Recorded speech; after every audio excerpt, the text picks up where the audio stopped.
Hello lovelies, and welcome to another speed painting process video. Today the piece I'm working on I've decided to call the nereid.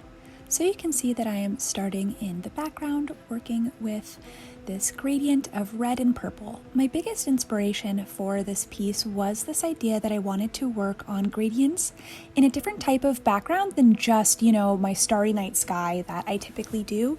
I love working with gradients in watercolor. It's just so fun and pretty watching the colors meld together and to dry, but I do find myself getting a little bit locked into my sky backgrounds and not challenging myself to do other forms of backgrounds.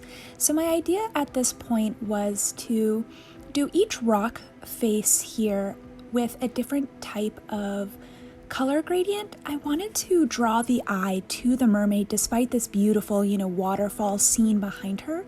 So I tried to make the colors around her a lot warmer and the colors going back a little cooler, darker, more desaturated. So you can see these foreground rocks are a little bit cooler in color, and right around her is where I use the orangey reds, and everywhere else is this kind of magenta to blues to purples look. There were a couple times while filming this that I realized I didn't start the camera in time because of the way that I had to layer these. A lot of them were touching, so by the end I had to fully wait for a layer to dry before coming back, and I am very forgetful.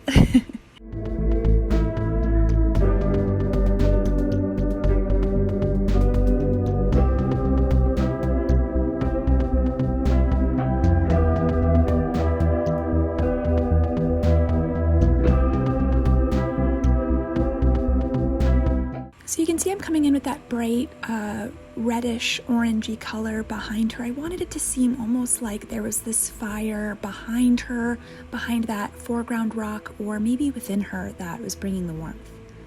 So now obviously I'm working on the sky. At this point I was like, ooh, wouldn't it be nice if there was like this glow from the moon and then dark around the edges?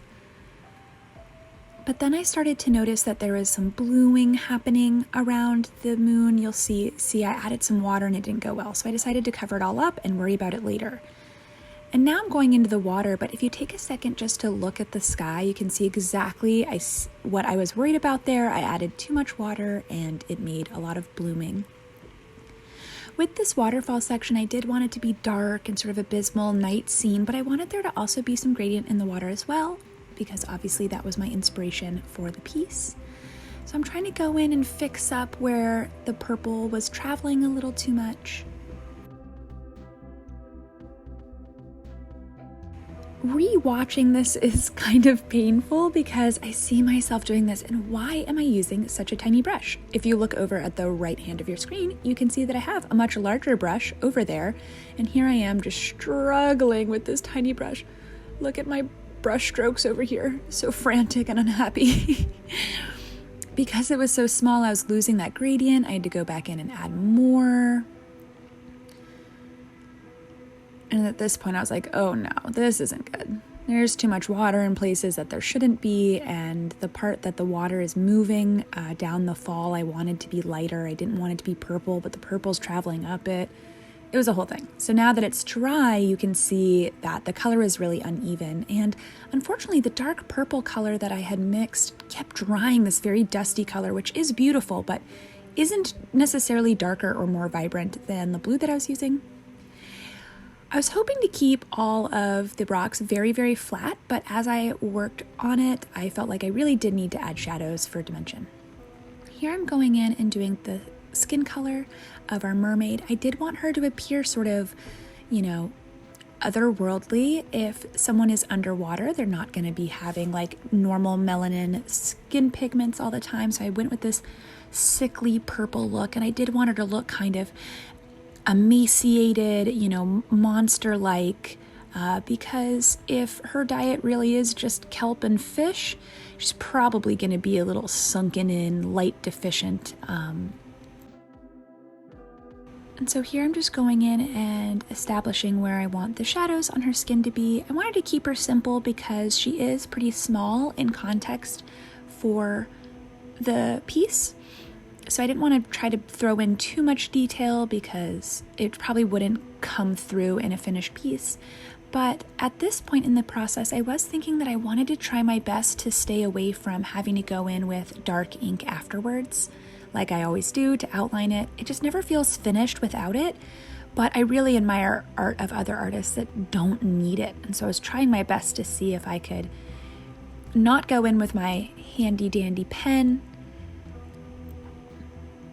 And here I'm just trying to make this dark purple seem darker.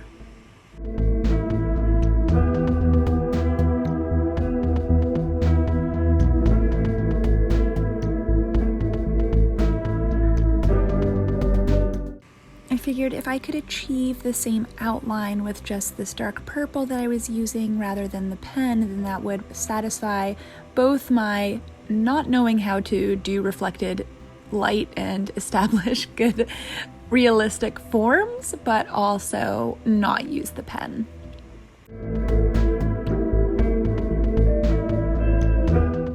And here I am just going over redoing the whole water, and thank goodness you can see that I switch over to a bigger brush. I've learned my lesson.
I'm going in and adding her bloody gills, because if she is a creature that is, sort of an amphibian in a way, she has her nose holes and also her gills.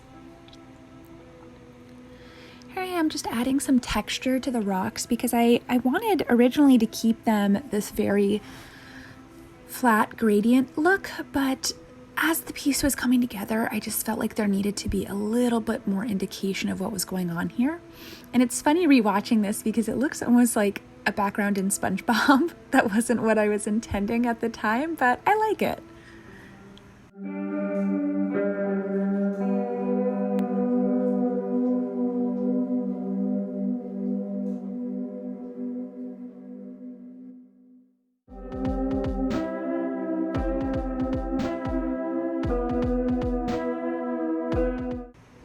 Unfortunately, I did lose the footage where I was laying in the gradient of her mermaid tail, which is unfortunate because it does look cute, but what can you do?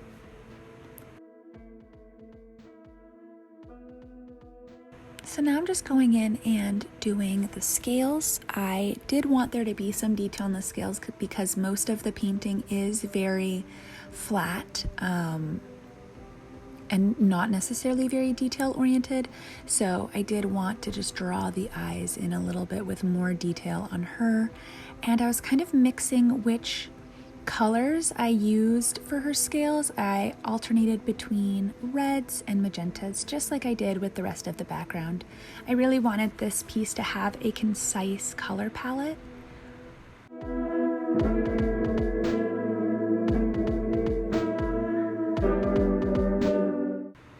And then instead of the normal blood marks that I do on shoulders and elbows, I just did scales because I thought it translated pretty well.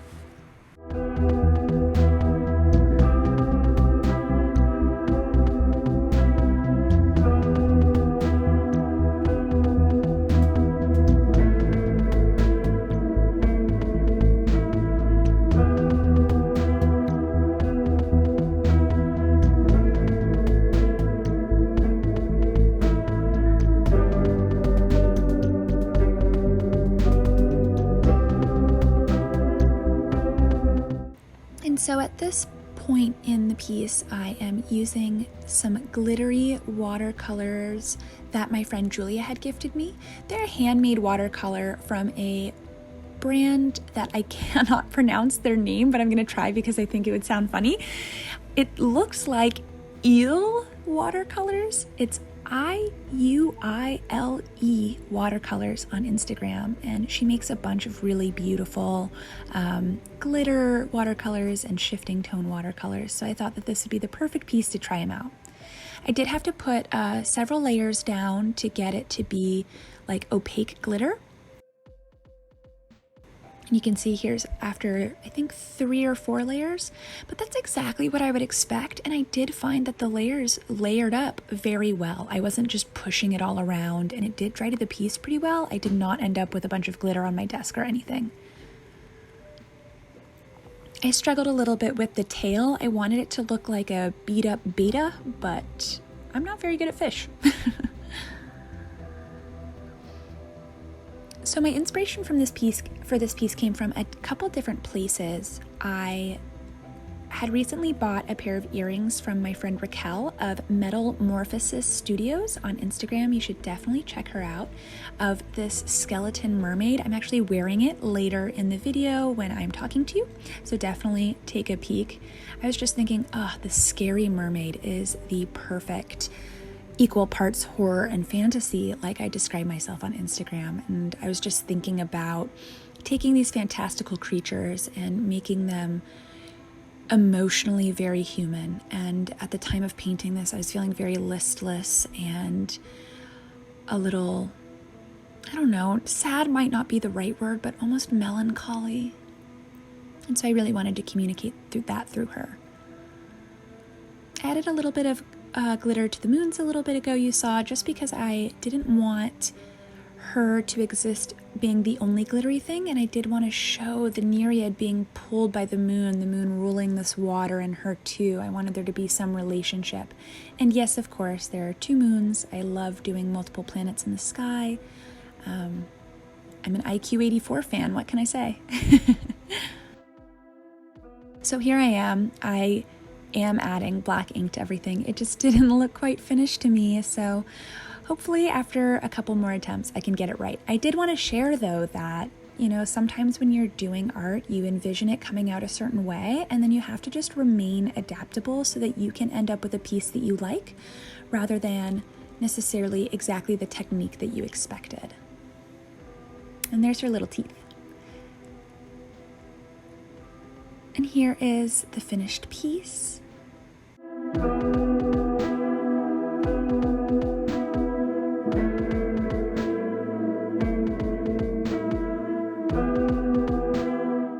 I wish I had a steadier hand, but I did want to show just the shifting of the glitter.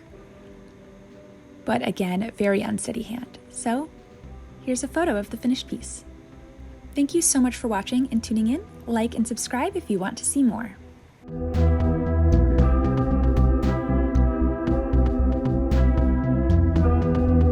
I have just been sitting here in the corner of my dining room where my desk lives, trying to come up with how to transition, how to open into the talking portion of this video, and every idea is worse than the last, so I am so sorry. Hello, you just... I do not think I was born to be a YouTube personality, y'all. But I was born to share my art with the world. So here I am.